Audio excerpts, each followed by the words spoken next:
Hello, I'm Dr. Scott Wadier. And I'm Tommy Welling, and you're listening to the Fasting for Life podcast.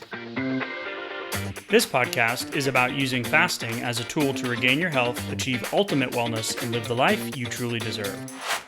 Each episode is a short conversation on a single topic with immediate actionable steps. We cover everything from fat loss and health and wellness to the science of lifestyle design. We started Fasting for Life because of how fasting has transformed our lives, and we hope to share the tools that we have learned along the way.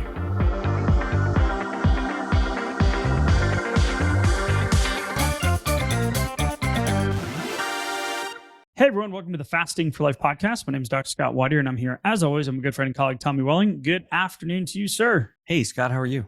Doing fantastic, my friend. Excited for today's episode and today's conversation. We are about to get into it. And when we first came across this article, and it kind of smacked us in the face. So we're going to digest it. We're going to put it into the Fasting for Life framework. We're going to talk about some actionable things that you can do today to continue to walk out this Fasting for Life lifestyle and how to put fasting into your day-to-day health and weight loss plan. So if you're new to the podcast, welcome in. Super grateful that you decided to click on us or find us in some way. And if you want to learn more about how fasting has transformed Tommy's life, my life as better husband, better dad, healthier individual than I've ever been before, and we've ever been before, and how we started this journey. And now 3 years later, continuing to deliver weekly episodes on fasting and fasting related topics. Head back to episode 1, give it a listen. And if you're an OG, once again, we want to give you a shout out each and every week for continuing to blow us away with your support and your downloads. So every time you leave a review, every time you subscribe, every time you download, that tells the podcast world that we are bringing value. And that is ultimately what we want to do week in and week out. So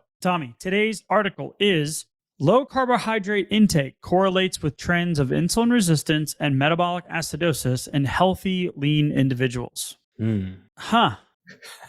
And they say for the first time that this has been shown in research that a carb intake below 45% of daily calories was correlated with higher insulin resistance. All right, floor is yours. Go ahead. I'll be here in 20 minutes. That doesn't sound like what I'm used to feeling or seeing or reading or hearing testimonials about. It strikes the radar as like a little bit weird. And, so when we start digging into this and going like, okay, well, how did they get there? How did they reach that conclusion? Is it really applicable? How do we reconcile that with what we know and what we've experienced? And sometimes they say the devil's in the details, right? And that's what we found here, which is when we start looking at, okay, who were they looking at here? So they were looking at healthy individuals. How many people were they looking at? 120 of them. How was this study designed and what was it really looking at? And then what were the physiological basis for the conclusions that they were drawing? So there's some interesting things here and some things to take away for long-term perspective. It's not that the study was all bad. It's just that it's not all applicable. And there are reasons to doubt a few of the conclusions that they come to as well. Yeah, so you had a really great analogy when we started looking at some of this data and diving into it. There were some interesting things that we noticed and a couple of different lab values and peptides that we hadn't really dove into before. So going through like really getting into the details here, it was interesting. But a couple of the outcomes that they were looking at were HOMA-IR, which is the gold standard right now in the research for knowing whether or not you have any discernible insulin resistance, right? Because when we look at the different models of obesity that are out there, there's the carb insulin model of obesity, which is newer, which is focusing more on the carbohydrate, energy density, high fat, high carbohydrate diet, standard American diet type situation. And then you're looking at your calorie in, calorie out model, which is really going to just be eating in a calorie surplus that then leads to metabolic dysfunction. Eat less, move more. Yeah, eat less, move more. So when you're looking at HOMA-IR, we did an entire episode on this in the past, but HOMA-IR has an optimal range of 0.5 to 1.4. So less than 1 means you're insulin sensitive, which is optimal. Above 1.9 to 2.0, that range indicates early insulin resistance. And above 2.9 indicates significant insulin resistance. So that was one of the things they looked at. They also looked at C-peptide, which is a peptide that correlates with the production of insulin. When insulin is made, it's actually formed as proinsulin. And then C-peptide comes in and binds to that. And then C-peptide stays in the blood for up to 5 times as long as insulin does. So it's an indicator of how much insulin your body is producing and how effective it is. And then they looked at HOMA beta percentage, which is HOMA beta, which there's some, even from the American Diabetes Association, there's some interesting statements on looking at all of these individual lab metrics, like kind of in a funnel. What's the word I'm looking for? Or vacuum. Yeah. Like tunnel vision, right? So for instance, you're like, okay, HOMA, I've never heard of that. I'm brand new to fasting. I really just want to lose some weight. Okay, well, when we look here at Fasting for Life, we talk about insulin resistance and having healthy blood metrics that, get the weight off and the health will follow, or start building health and the weight loss will follow, But when you're looking at insulin resistance, we want to know what our fasted insulin number is. We want to know what our CRP number is. We want to know what these different labs. And there's an individual situation that comes, as you as a person and your level of metabolic flexibility and your overall metabolic function and level of health at this moment in time. So when we look at HOMA IR, everyone in this study was in that healthy, lean population. Right? Yeah. So Tommy, you had an interesting analogy when we were looking at, in the financial analogy, when you were looking at the results from this, when we're talking about, 100 millionaires versus billionaires. Right. Yeah, it's kind of like some of the conclusions from the study were almost like if you were to take a group of just ultra wealthy individuals and then just start really splitting hairs and going, well, these 100 millionaires really have some poor financial habits, versus the billionaires and the 100 billionaires. It's kind of like, what are we talking about here? They're all at a level that's like beyond everyone else on the planet, kind of here. And to micromanage some of the habits or the inconsistencies between those groups, it's not really going to be applicable to most people most of the time. And that's how I kind of feel here when I'm looking at these different groups, these different experimental groups. And most of the people here are falling within a really good range as far as the HOMA IR. And then so when we start trying to correlate their behaviors, like their carbohydrate intake, and as it increases through the groups, and then saying, all right, let's draw some major conclusions and some correlations from those data, it's not necessarily applicable. And it's really, really hard to apply it to a group of non-healthy individuals who has blood sugar related issues or weight to lose or both, because then we really see like very different physiological applications and responses within the body. So for instance, looking at the difference between me and my wife, where I have still some remaining pounds of visceral fat that I'm trying to get rid of. My blood work was completely at a starting point that was way worse off than where she is now. She is very low to almost non-existent visceral fat, healthy body weight, healthy BMI. All her labs are great, cardiovascular markers, all of that, inflammatory markers, etc. Fasting insulin, very low. So as mine's come down from 22, now down into the 5s, my body's ability to process things like a date night or a pizza night or a couple glasses of wine or an indulgent or a carbohydrate laden meal is a lot different than it used to be when I was much higher on the insulin resistance scale, the HOMA IR scale, et cetera. Yeah. So could the 100 millionaire go ahead and buy a house on Martha's Vineyard? Yes, 100%. But the billionaire could buy 5 or buy the whole island, right? So it's interesting that their takeaway was as you increased carbohydrates, the HOMA IR went down up until about that 40 to 45% carbohydrate mark, right? But then what we saw was the highest HOMA IR was in the highest carbohydrate group. Right. So they're recommending that this recommended carbohydrate group between, 45 and 65%, which is what about the standard American diet is right now, is really the ideal range. This group was twice the size of the other groups, and their mean average was the lowest, right? Yep. Yeah, actually 3 times the size of one of the groups, which makes it really, really hard to kind of compare those buckets, because then you end up with these outliers within the small sample size. And so the conclusion I'm drawing here from that group, just from the HOMA IR, is almost like, okay, moderate carbs for a healthy individual seems to be correlated with the sweet spot of HOMA-IR, at least within this study of a relatively small sample size, 120 people. And that's why I mentioned my wife versus me. She can have a much different macro breakdown than I can to maintain my weight and maintain my healthy state, right? Yeah. It's completely different. So I'm no longer in the overweight category, neither is she, right? We're both in the same BMI category. Great. But we have vastly different metabolic responses to when we ingest the same carbohydrate meal. Yeah. So when we're looking at this study, it's like, okay, yeah, you see this downward trend, but then you see a dramatic upward trend in the higher carb group as well, which wouldn't be surprising. So when we went and looked at some other research articles, and there was one that we had done an episode on before, and this was the American Journal of Physiology and Endocrinology and Metabolism in 2021 in January. And it's the effect of carbohydrate restriction on postprandial glucose metabolism, beta cell function, gut hormone secretion, and satiety in patients with type 2. So now we're talking metabolic dysfunction, type 2 diabetes, blood sugar issues, insulin, cellular energy processing issues, insulin issues, etc.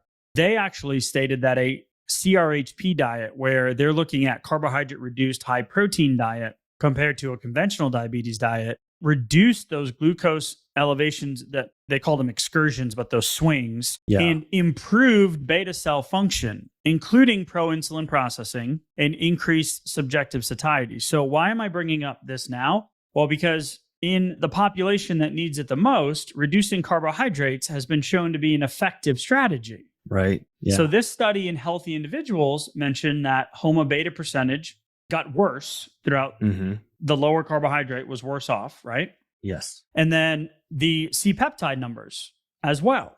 But C-peptide and pro-insulin processing go together. So in a disease state, your body knows exactly what to do.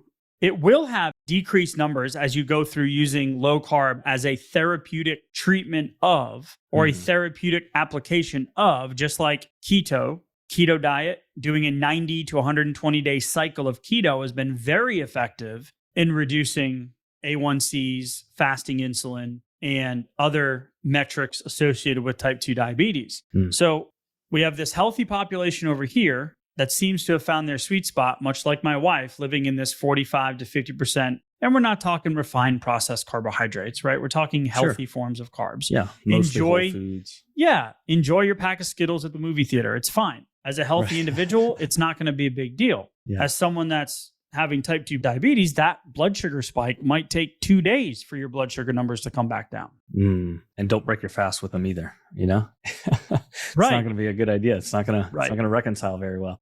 Even when you look at what these groups look like, I feel like one of the real big takeaways was kind of buried in this study too, which was just the finding of separating these groups out with what they were doing and showing that the reduced carbohydrate group had by far some of the healthiest body composition profiling of all of them. I mean, they stood out far and above, with waist to height ratio, waist circumference, hip circumference, much, much better, lean body mass, much better, much lower total fat weight. I mean, it was just, the list goes on for the lower carbohydrate group.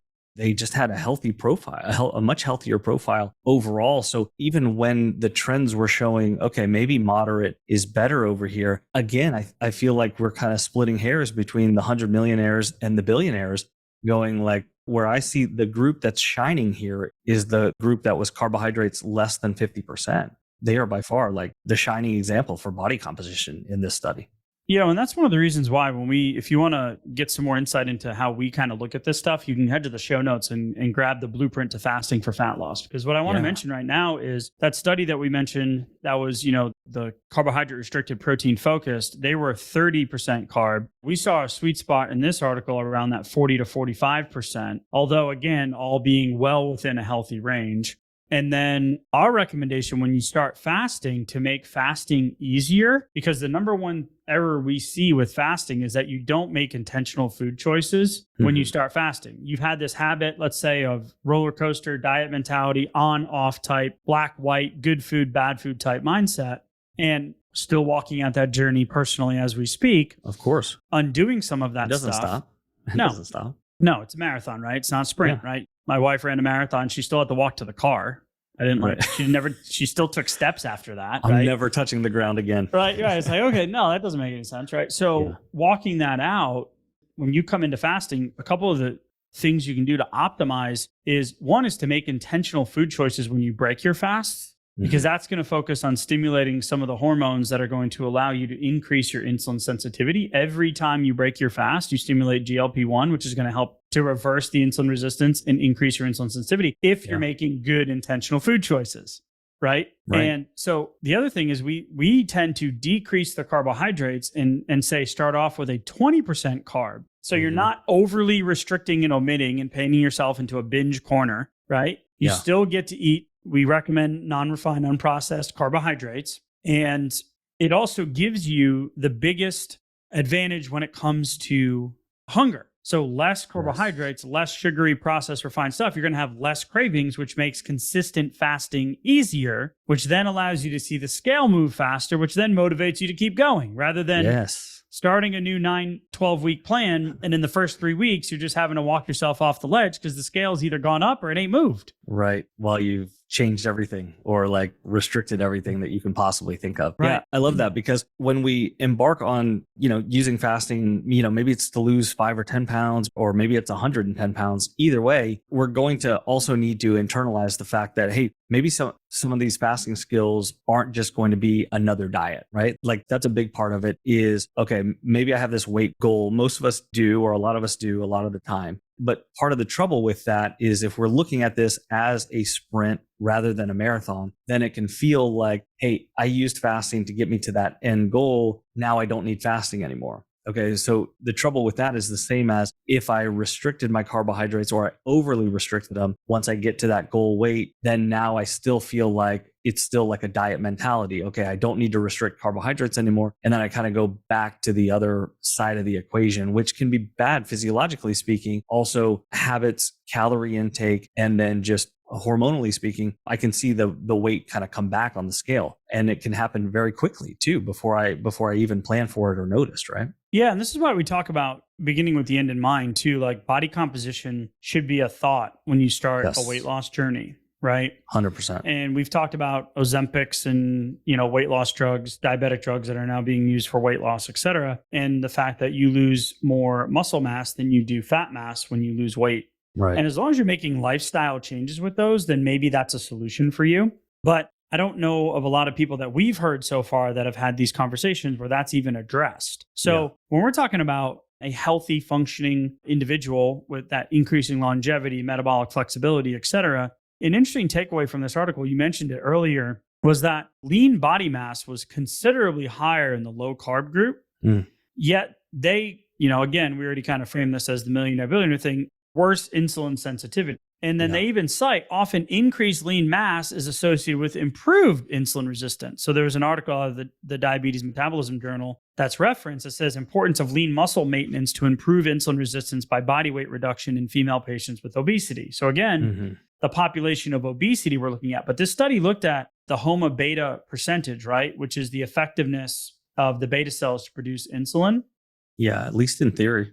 Again, right? Because we went and found this quote, Tommy, and the last sentence of this is, however, if the beta cell data are reported in isolation, one might conclude erroneously that the subject had failing beta cells as opposed to appropriately low secretion because the sensitivity of the body was high. Yeah. And that sensitivity would be higher with increased muscle mass, which is exactly what we would want. So increased metabolic flexibility, increased ability to handle a indulgent date night meal or the cake at the birthday party. Your body's able to handle it better, 100%, because muscle cells and the mitochondria are literally the energy processors, the energy powerhouses of the body. Yeah. So I will gladly trade off a little bit of perfection on my HOMA IR number for a substantial increase in lean muscle mass, even if, again, I think there's just an oversimplification of some of these conclusions that we see throughout this study. But when we get into what does it actually mean, or what does it look like, and what are these patient populations actually, what are their body compositions? I mean, there is a lot more than just what's at the surface here. And that's kind of thing, because headlines are a big deal. We all have, a very short attention span these days. So when we see a headline, sometimes it sticks with us. But if a headline like this gave us a seed of doubt for what we're doing and what's working as far as, a bit reduced carbohydrate intake and, healthier body composition, it can be like, well, should I be doing that still or should I not? But that seed of doubt can sometimes go a long way and could end up derailing us. And that's exactly what we don't want. Yeah. And that's where we say that your environmental game needs to be more stronger than your mental game, right? Because we know that the system we're in right now, when it comes to the medical professionals that are saying, hey, you should lose weight, here's your numbers, everything's broken down into small little compartments. But if we get into too small of a compartment, then we don't have enough data points to say whether or not we're making long-term progress. So I want to see fasting insulin. I want to see CRP numbers. I want to calculate my HOMA-IR. I want to track those things over time. I want to know, my triglyceride ratios rather than not really caring so much about LDL as an individual, lab metric. So one of the things that we found is that the individualization of this, some people can just listen to the podcast and go get results. And they're like, they report in, I'm down 40 pounds. And yes, absolutely. But then there are some of us that get stuck. And I was one of those people, Tommy, you were one of those that we were trying to figure it out on our own until we started piecing together the power of fasting and hitting those consistent fasting windows, making more intentional food choices. And that's why just out of this most recent challenge, just incredible to see some of the ahas and some of that customization and personalization that we have inside of the coaching group. And it's not for everybody, but it is for some that are looking for that fall into this gap, this analysis by paralysis or paralysis by analysis type situation, however you want to, which came first, the chicken or the egg. Right. And that's really what we've seen as that environmental game needing to be stronger than your mental game, because especially now, if you're in the fasting space, if you're in the weight loss space, there's so much conflicting data out there. And for us, it's like, okay, my wife and I completely separate, living in the same house, happily married, 3 kids. She's doing one thing. I'm doing something completely different. Well, why does it work for her and not for me? Well, that's because it's been applied over time and you need to figure out what's going to work and what's not. So if you're looking for more guidance, you can head to the Fasting for Life community where we continue the conversations, support environmental game greater than mental game. Head to the community, click the link in the show notes. It's a private community. It's an uplifting, encouraging community. It is a place that you can get questions answered and find some camaraderie and strengthen that environmental game. And if you want to grab that blueprint, it's our free resource. It's a 20-page PDF. You can also head to the show notes. Tommy, any final thoughts as we wrap up today? Final thoughts, just keeping the long-term perspective that there will be some changes that you need to make between, what gets you to that, ideal body composition and, the health balance and control that you're looking for versus how you sustain it as well. So don't let the small headlines derail you, especially when what you're doing is working. So if you're doing something that's working right now, don't stop and don't look for reasons to doubt that. Keep going and putting it together with your plate and your macronutrient breakdown. Take a couple of steps today to increase the effectiveness of your fast too. So make one more good food decision and jump into your next fast with conviction, because that's what we know builds momentum over time and helps us see better and better results too. Love it. Absolutely, man. Appreciate the conversation, and we'll talk next week. Take care. Thank you. Bye. So, you've heard today's episode, and you may be wondering, where do I start? Head on over to thefastingforlife.com and sign up for our newsletter, where you'll receive fasting tips and strategies to maximize results and fit fasting into your day-to-day life. While you're there, download your free Fast Start guide to get started today. Don't forget to subscribe on iTunes, Spotify, or wherever you get your podcasts.